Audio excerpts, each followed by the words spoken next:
part of Quezon City mga ka-business. May hinatid lang ako, no, mga ka-business. So yun na, ihatid ko na. Pauwi na po ako mga ka-business. So babaybayin na natin itong Commonwealth Avenue. Yan so, mga ka-business, yan po yung status na ano ngayon. Walang traffic mga ka-business kasi ano pala ngayon, tag nito, Quezon City Day. Ayan, holiday ngayon ng Quezon City mga ka-business. Ayan, kaya walang traffic. Napakasarap baybayin ang Commonwealth na ito sa ngayong sa mga oras na ito, alas 8, no? Alas 8:30 mga ka-business. Napaka luwag, no, mga ka-business. Tapos yung makikita nyo dyan sa part ng gitna mga ka-business, yan, no? Yung gitna na yan dyan, yan. Yan po yung ano, yan po yung MRT7 mga ka-business na kasalukuyang ginagawa yan. Tuloy-tuloy ang paggawa niyan. Hindi pa yan tapos mga ka-business, sobrang tagal na rin yan. Yan ay project ni yung former natin na si Pangulong Duterte. Ayan, yan ang kanyang proyekto na ngayon ay hindi pa nagamit mga ka-business, no? Hindi pa siya nagamit. Haba niyan hanggang ano po yan eh, hanggang pagkakaalam ko dyan hanggang Del Monte, San Jose del Monte, Bulacan mga ka-business. Yung ano na yan, yung MRT7 ano mga ka-business. So may mga part dyan na tapos na rin, no? Katulad yan, okay na yan eh. Pero wala pang mga bagon. Wala pang mga bagon ako nakita dyan eh. Pero nung kailan ba yun, may napansin ako niyan dito sa parting Templo Central. May mga napansin ako dyan noon. Ako na. Pero may lagay silang bagong bagon dyan eh. Tapos nawala man eh kung saan na nilagay. Kasi ano lang yun, parang pinapakita lang nila, no? Tapos yan, ang iba dito, yan, tapos na yung mga station yan eh. Mga station. Ano to, ito yung sa Ever, no? Batasan. Ito yung sa Ever Commonwealth mga ka-business, yan dyan. Tapos dito sa una-unahan ng konti, kaya ito na yung sa Batasan, no? Dito sa unahan. Yan. So hindi pa tapos. Pag natapos yan, dagdag luwag na rin yan sa transportation. Kasi siyempre yung iba dyan ay lalo may mga nagkukumute papuntang San Jose del Monte, Bulacan, direct, pwede na siya dumirekta dyan. Mas mabilis pati yan mga business, walang traffic yan dyan eh. So nakakaano tayo, nakakadagdag ba, marami ng pagpapili ang pwedeng sasakyan ng ating mga kababayan na nag-commute, mga ka-business namin minamahal. Kaya ito, station to ng Batasan. Ito yung station ng Batasan. Laki niya, no? Sobrang laki niyan, mga ka-business. Kaya na yung 47. Ito yung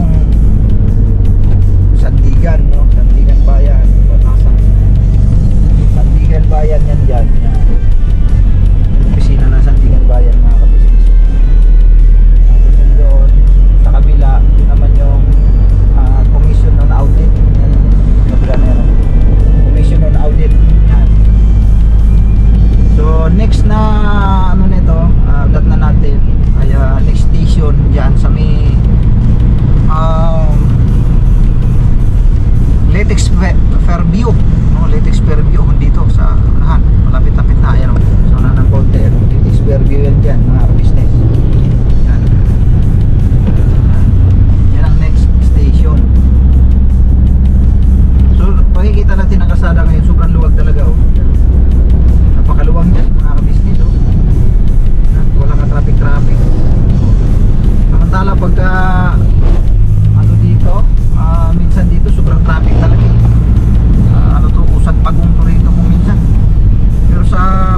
yan, na mapapunta naman Payatas yan mga ka-business, yun, kanto na yan, papuntang Payatas po yan.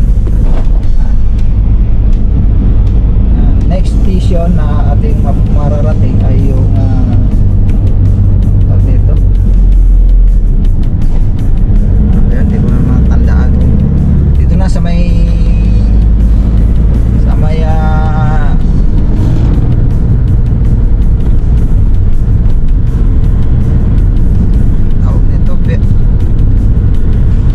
Fairview din to eh, dito sa may kabila ang tawag na ito, kalimutan ko na mga ka-business. Sunod-sunod lang naman ito eh.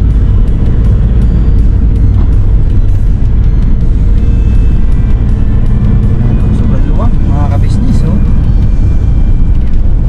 Sarap bumiyahe pala pagka ganitong holiday, no? Wala masyadong hinihintinding traffic, sobrang luwang talaga.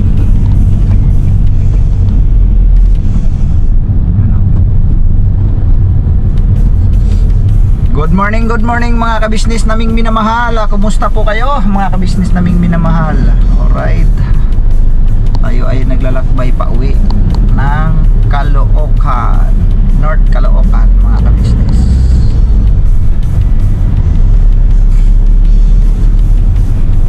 Sige ma'am, tawid lang ma'am. Okay, si ma'am tumawid. Apa talaga to dito, may tawiran dito naman.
Pilipinas ngayon mga ka-business, marami ng mga ganyan, no? Oh, noong araw wala, noon wala yan eh.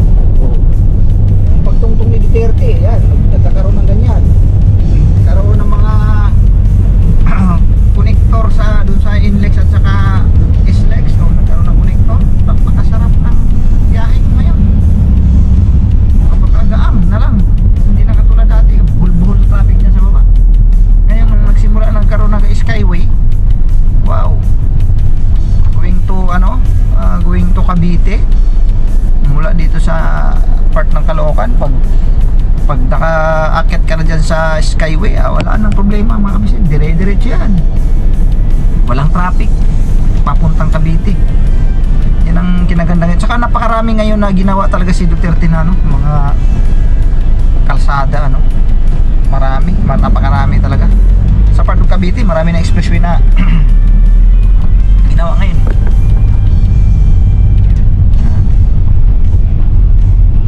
Ito yung FCM station, FCM station. Yung doon sa kabila, di ko maalala kung anong station yun doon. Ito FCM station to dito eh. Yan o, yun yung mall na yan eh. FCM yan eh, FCM mall. Yan yung station na pala, isang station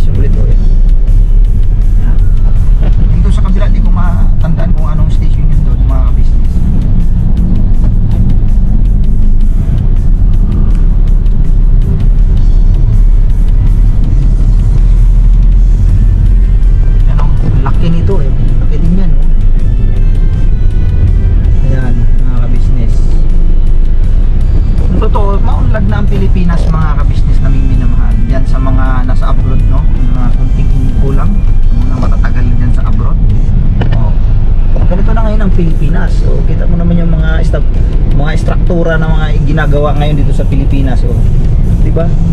Maunlad na ang Pilipinas, mga business. Maunlad na, hindi na katulad dati. Napakalayo na rin ang narating ng Pilipinas, no? Kasi mayroon na tayong mga ipinagmamalaki na mga katulad nito, mga strukturang ganyan, no?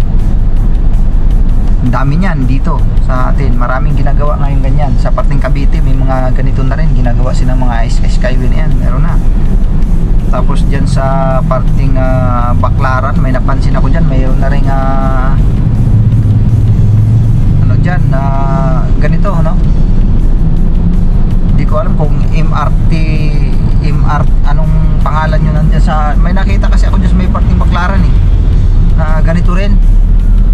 May palibasa nga rin kasi bihira na ako sa biyahe, hindi ko na masyadong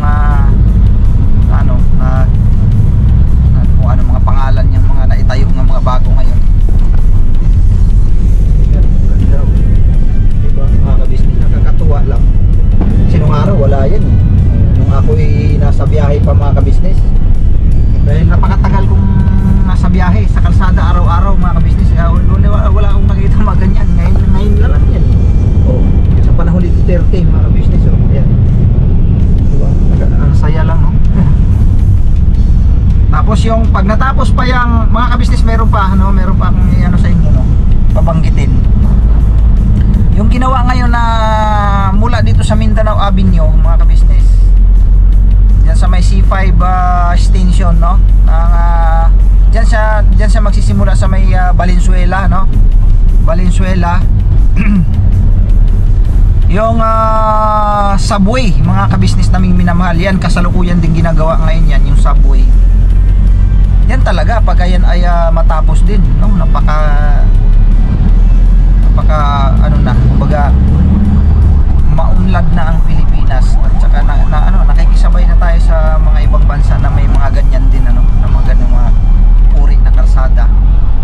Saka yung subway na yan mga ka-business, ang pagkakaalam ko ay ang takbo niyan ay matulin, mga nasa ano ba yun, 100 plus ano ba yun, yung speed kilometer niya, nasa 150, basta mabilis mga ka-business yung ano dyan, dadaan na train dyan, sobrang bilis yung mga papansin natin o nakikita natin sa ibang bansa na pagka dumaan yung train, sobrang parang akala mo kiblat lang, magano'n ba? Yan yung yun yung subway, ganyan daw siya kabilis. Di katulad dito yung mga ganitong gawin, mababaga lang yan. Pag yan ang natapos, wow, mula Valenzuela to ano po yan mga ka-business, yung subway na yan, hanggang doon po yan sa Pasay, no? Hanggang doon sa may Pasay mga ka-business. Ganon yan siya layo. Yung kahabaan ng EDSA, babaybayin po yan hanggang sa makarating ng Pasay. Hanggang doon po ang tagos niyan mga ka-business, yung subway na yan. Ang tumatrabaho yan ngayon, ang gumagawa yan ngayon, ba yun? Jaka ba yun? Wala mahina tayo sa mga bali-balita, no? Yan, si Istong Mahusay dito, namotik yan. Basta ang ano niyan, ang nagpa-project na bansa ay Japan mga ka-business. Yan ang pagkalam ko, hindi ko alam kung anong pangalan ng company, hindi ko alam. Yun, basta Japan, mga Hapon ang tumatrabaho niyan ngayon. Yung ilalim ng lupa, sa ilalim, yung butas nila na ang laki, nakita ko na po yun eh, yung drill nilang, pan-drill nila, pambutas sa ilalim ng lupa. Ang laki talaga, sobrang laki. Yung parang ano nila, yung parang tawag niyan, binabarina ngayon, sobrang laki. Nagbilog bang ganyan. Yun ang pambutas mga ka-business diyan sa ilalim ng lupa. Napaka high-tech, sa madaling salita, high-tech ang kagamitan na ginagamit, no? Yan sa paggawa ng subway na yan mga ka-business. So meron pa akong konting i-info sa inyo. yung expressway south mga ka-business. Batay lang dun sa balita nga nasa agap ko rin noon pa, matagal na yan yung balita na yung expressway daw na yan ay itatagos daw yan hanggang Mindanao mga ka-business. Hanggang Mindanao itatagos ang expressway na yan. Tapos siyempre dadaan yan dun sa yung San Juanico Bridge, dadaan yan doon. Maglalagay daw yan dyan, parang itatabi daw yan dun sa tabi ng expressway, tabi ng sa tabi ng yung San Juanico Bridge, yung expressway doon siya itatabi. Sagad yan hanggang makarating ng Mindanao. Yun ang project na inaano ni Duterte mga business. Ang kuha naman dyan, ang company naman na tumatrabaho dyan mga ka-business, yung San Miguel Corporation mga ka-business na minamahal yan. Kaya pag nangyari yan, pag nagawa yung sabagay matagal pa na panahon yan mga ka-business, so malamang sa malamang magiginabang yan siyempre yung ating mga anak, mga apo pagdating ng panahon mga ka-business. Kasi yan sobrang tagal pa yan bago talaga yan makarating dahil gaano kalayo po yan mga ka-business.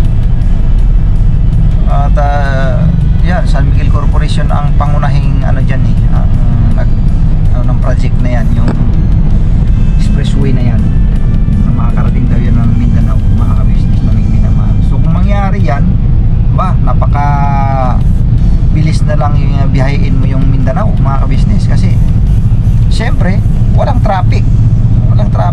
Kumbaga ang takbuhan yan pag tumakbo ka niya lang, sabihin natin minimum 100, napakadali na lang. Hindi katulad nung dito ka sa mga daan na mga dati, kasi ang mga dumadaan dyan may mga truck na malalaki, may mga siyempre may mga intersection,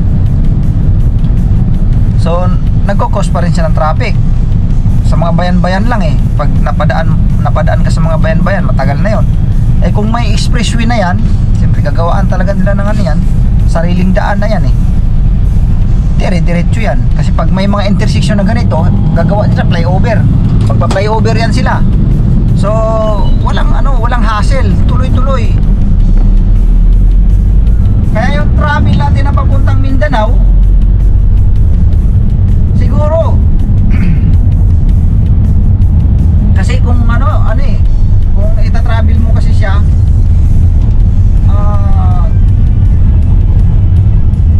3 days 2 days, dalawa hanggang 3 araw bago ka magkarating sa Mindanao mga business. Siguro kung mayroong expressway na makakatagos na papunta ng Mindanao, sadali na lang yan mga business. Siguro baka maaaring mga 24 oras andun ka na sa Mindanao, 24 hours na biyahe. So malaki ang na-consume mo sa travel time ikumpara mo kung walang expressway, diba? Malaking bagay kung mangyari man yun mga ka-business naming minamahal. Napakalaking tulong talaga yun. So sana para sa mga anak natin, sa mga apo natin pagdating ng araw ay sila ang makikinabang dyan. Sarap lang din sa pakiramdam na sakali man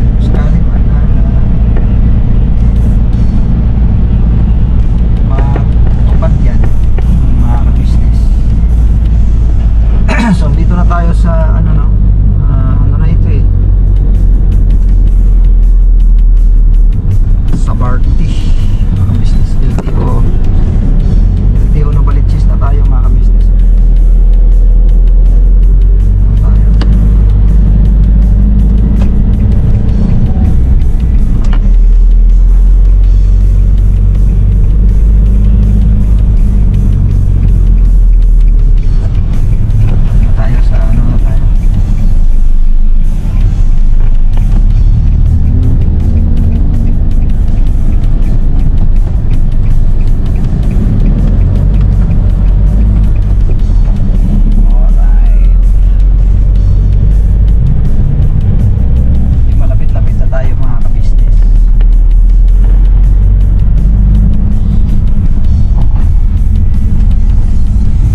kasi napanood sa balita pero yan ang sabi. Kaya ingat po tayo mga ka-business. Paalala lang din po, lalo pat sa mga ano din, yung mga naglalakbay na may mga sasakyan. Kasi nung mga nakaraan, nabanggit ko na po yan, nung mga nakaraan mga ka-business, may na-discussion yan. Pinilit ang sasakyan na ilusong sa baha, lumutang yung sasakyan, natangay ngayon sa baha, pati yung sasakyan kasama yung siyempre yung mga nakasakay doon. Opo. Kaya pag may mga ganyan tagpo mga ka-business, wag na po ipilit. Wag na po ipilit. Okay na, kailangan nga humanap na ibang daan o magre-reroute na lang. Reroute na lang, wag nang ipilit na ilusong. Ako. Tapos siyempre, yung mga ganyang panahon, kung talagang kinakailangan na wag na munang pumasok. Kasi hindi lahat ng company kasi na mayroong mayroong iba dyan na talagang may pasok. Pero kung hanggat maaari, huwag na pumasok kung may mga ganyang panahon, no? May masungit ng mga panahon, huwag na pumilit pumasok kasi para makaiwas na lang din talaga. Kasi alam naman natin, lalo pat dito sa metro, bahain din talaga ang Metro Manila eh. Lalo na katotohanan, talagang bahain talaga. May mga portion na bahain, meron din namang hindi.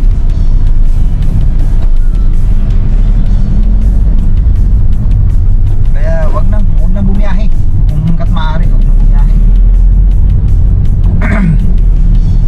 Pero sa ngayon, mga ka-business, makikita naman natin. Ayan, makikita naman natin. Okay ang panahon. Okay pa siya. Wala pang maaraw pa eh. Alas 9 na mga ka-business ng umaga. Magandang panahon. Hindi ko lang alam nito mamayang hapon kasi ito sa Pinas, klima dito madalas, kung ba araw ngayon, no? Pagdating ng hapon, asahan mo yan, meron na namang ulan yan. Ganito dito eh sa Pilipinas mga ka-business. Araw sa umaga, pagkadating ng hapon, ayan naman yung ulan mga ka-business.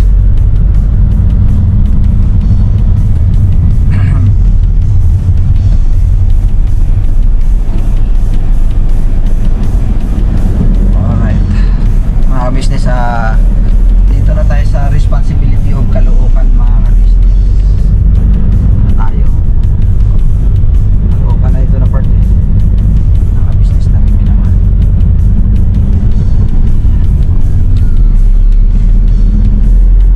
Dito tayo dadaan sa kabila, sa ginawa kalsada road.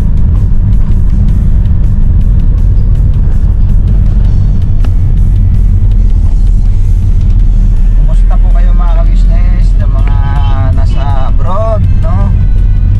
Shout out din pala sa aking pinsan, nasa ngayon, nasa Hawaii. Nanonood po yun mga ka-business, saka yung kanyang mga kapatid. Nanonood yun sa aking channel mga ka-business. Shout out dyan sa mga kababayan nating nasa Hawaii. Ano po? Magandang panahon ngayon doon eh. Batay doon sa binanggit ng aking pinsan, okay naman tong panahon nila doon ngayon. Walang ulan. Yan.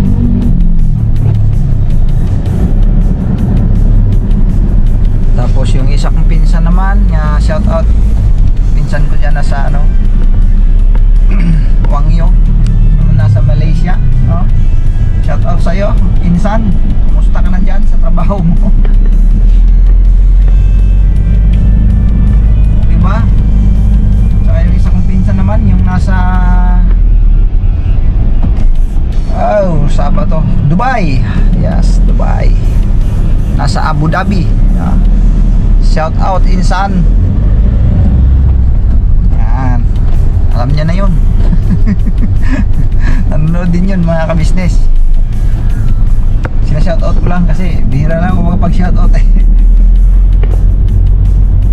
Ayan, yung mga pinsan ni Mrs. Nasa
si ano pala mga ka-business, si Legend, ano, kung natandaan nyo po yung mga nakarang vlog ko mga ka-business, dinala kasi natin yun doon sa pagawaan. Hindi ko alam kung mapuntahan ko yun mamaya, no? Makumusta man lang kung ano nang lagay doon. Pero tumawag kasi yung mekaniko itong kay kuya, may bibilhin daw pyesa. Ko lang po mamaya mga ka-business kung hindi busy, wala masyadong ano, baka papupuntahin ako doon siguro. Tabayan na natin yung hudyat ni kuya sa kanya ate. Kasi ano, nire-rewiring ano kasi yung wirings kasi nung problema no, kasi walang ilaw sa likuran.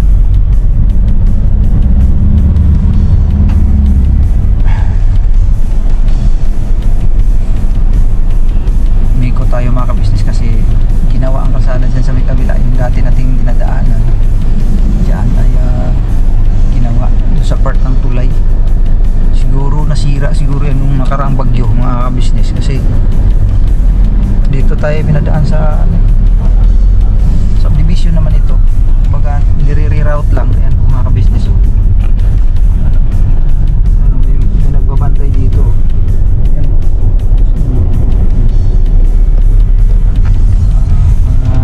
kawani ng DPWH ginawa ko sa akin. Okay lang kasi hindi naman traffic mga ka-business. Ano traffic eh.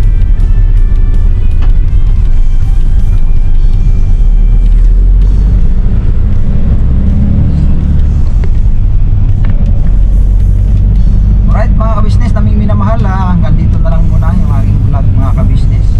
Salamat po sa inyo po magsama mga ka-business. So support lang po natin ang ating ka-business official, Papa Dins TV, ka-business family, at syempre Mrs. Kibi official po mga ka-business.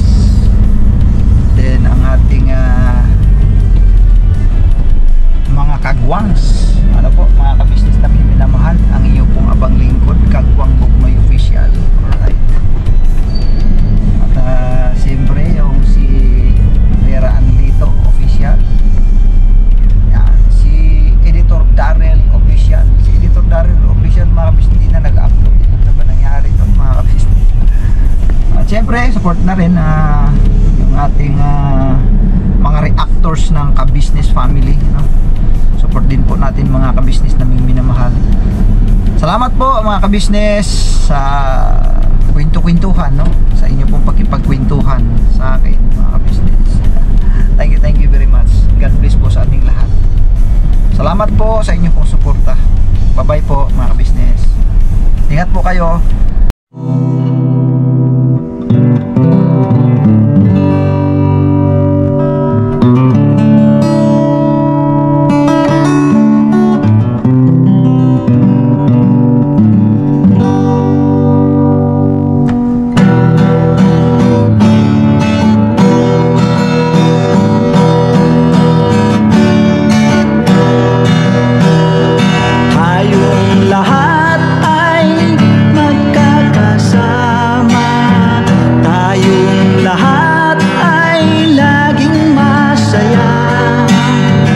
Pagtulong nyo ay sigurado, pagkat mayroon kayo